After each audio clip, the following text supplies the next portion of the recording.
Io sono Luigi Maninchedda, ho 24 anni e sono uno studente di ingegneria gestionale del Politecnico di Milano. Tra il 2020 e il 2021 ho sviluppato insieme all'Alta Scuola Politecnica e al One Health Center of Excellence dell'Università della Florida, guidato dalla professoressa Lara Capua, un progetto dal titolo Covid at Lombardy, che aveva lo scopo di capire perché la Lombardia è stata una delle regioni più colpite durante la prima e la seconda ondata del Covid. Così, con un gruppo multidisciplinare composto da 7 studenti, 2 data scientist, un ingegnere matematico, 2 ingegneri gestionali, tra cui io, un ingegnere biomedico e un designer della comunicazione, abbiamo sviluppato questo progetto che ha chiarito le cause per cui la Lombardia è stata tra le regioni più colpite. Tra queste troviamo tutti indici di mobilità, quindi diciamo che l'indice principe della nostra ricerca, che è risultato il più importante, è stato il numero di ore lavorate all'interno della regione, quindi diciamo, il numero totale di tempo passato dalle persone a contatto con le altre e l'aspettativa di vita. Quindi regioni con aspettativa di vita più alta sono quelle che sviluppano la maggior parte dei casi, in quanto le persone più anziane sono quelle più colpite dal virus. Allora, io sono partito da Follina nel 2016, quando mi sono iscritto per la prima volta al Politecnico per la laurea in ingegneria meccanica. Dopo 3 anni ho deciso di cambiare e mi sono iscritto alla laurea magistrale di ingegneria gestionale.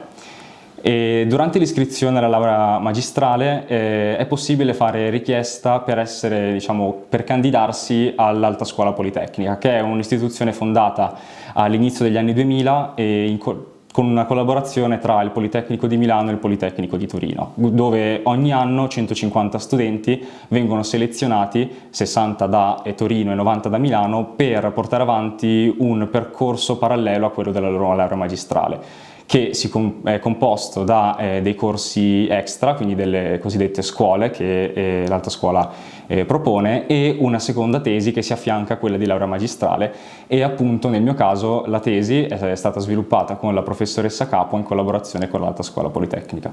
La difficoltà più grande è stata quella di reperire i dati, in quanto per la filosofia del One Health Center of Excellence della professoressa Capua i dati devono essere liberi e accessibili da tutti.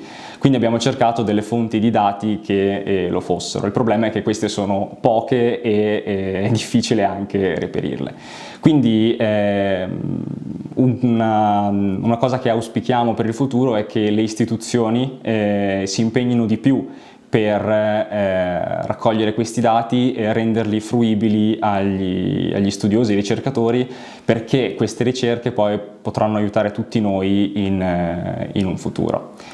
E le soddisfazioni invece sono tante, perché diciamo, è stato un progetto lungo e difficile che ha portato via tanto tempo e tanti mesi, che però alla fine ha dato dei buoni risultati. Adesso l'abbiamo presentato sia alla nostra istituzione, all'Alta Scuola, che alla professoressa Capua. Siamo stati intervistati dal Corriere e in questo momento stiamo sviluppando un articolo accademico che nei prossimi mesi verrà pubblicato su Scientific Report, che è una branca della rivista Nature. Allora, in questo momento io ho già iniziato a lavorare. Diciamo, durante il progetto dell'Alta Scuola il mio ruolo all'interno del gruppo era quello del project controller, e in questo momento ho trovato un lavoro, ho iniziato a lavorare come project controller all'interno di una società ingegneristica di Milano. Mi occupo dello sviluppo di impianti, quindi pianifico e controllo questi. Ecco, il mio obiettivo è appunto quello di crescere all'interno di questo ambito lavorativo e di occuparmi in un futuro della gestione e della realizzazione di questi impianti nel settore energia, magari come project manager, però vedremo cosa il futuro mi riserverà.